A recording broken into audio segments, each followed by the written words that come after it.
देश में कोरोना संक्रमण के मामले एक बार फिर से तेजी से अपने पैर पसार रहे हैं। संक्रमण के हालात यह हैं कि संक्रमण की दर और मृत्यु दर वाकई चिंताजनक और विकराल रूप धारण किए हुए हैं। अलग अलग राज्य अपने अपने राज्यों की सुरक्षा और संक्रमण की रोकथाम के लिए अलग अलग तरह की गाइडलाइन, अलग अलग तरह की रोकथाम के नियम और उपाय खोजने में लगे हैं।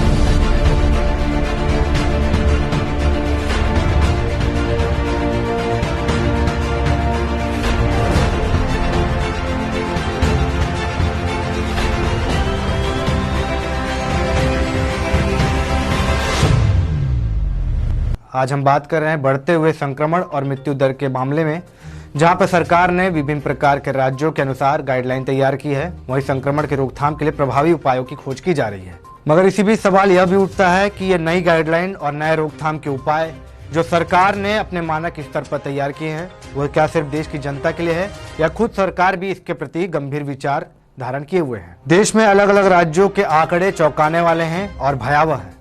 कई राज्यों में हालात यह है कि मजदूर वापस अपने गांव की ओर पलायन करने को मजबूर हैं, क्योंकि वहां उन्हें लॉकडाउन का सामना करना पड़ रहा है। कई राज्यों में लॉकडाउन निर्धारित कर दिए गए हैं। साथ ही कई राज्यों में नाइट कर्फ्यू की व्यवस्था भी की गई है और कई राज्य एक जिले से दूसरे जिले में आने जाने की आवाजाही पर रोकथाम लगाए हुए हैं।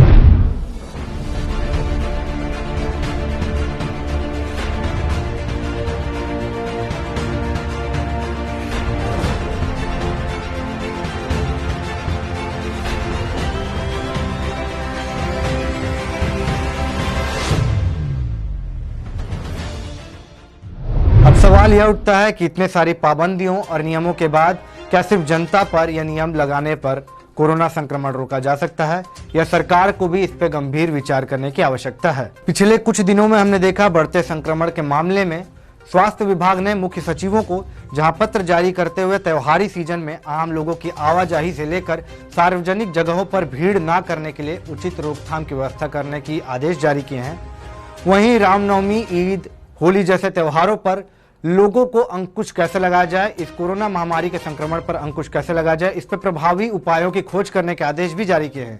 लेकिन दूसरी तरफ चुनावी माहौल को देखते हुए जहां लाखों हजारों की भीड़ हो रही है, जहां खुद देश के प्रधानमंत्री मैदान पर उतरकर चुनावी बिगुल बजा रहे हैं, लाखों की भीड़ के बीच में सेल्फी ले रहे हैं और बिना मास्क पहने चुनाव के रंग में रंगे नजर आ रहे हैं। राज्य के अलग अलग मुख्यमंत्री भी बिना मास्क के रैलियों को संबोधित करते नजर आ रहे हैं, सेल्फी लेते नजर आ रहे हैं।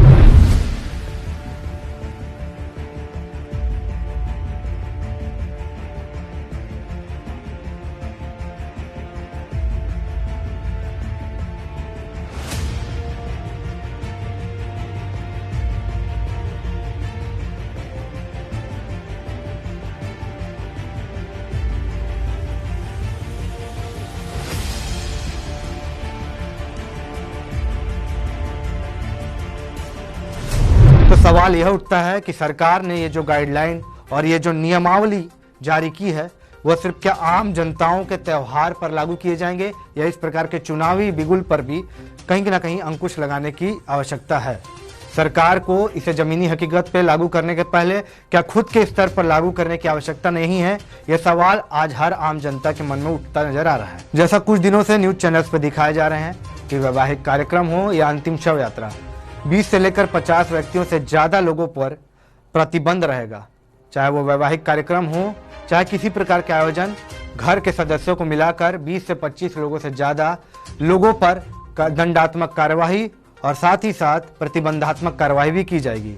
मगर सवाल यह उठता है कि इतनी बड़ी संख्या में जहां चुनावी रैली में लोग उपस्थित हो रहे हैं, क्या यह संक्रमण के मामले उस चुनावी रैली से उठकर देश के विभिन्न स्तर पर नहीं फैलेंगे?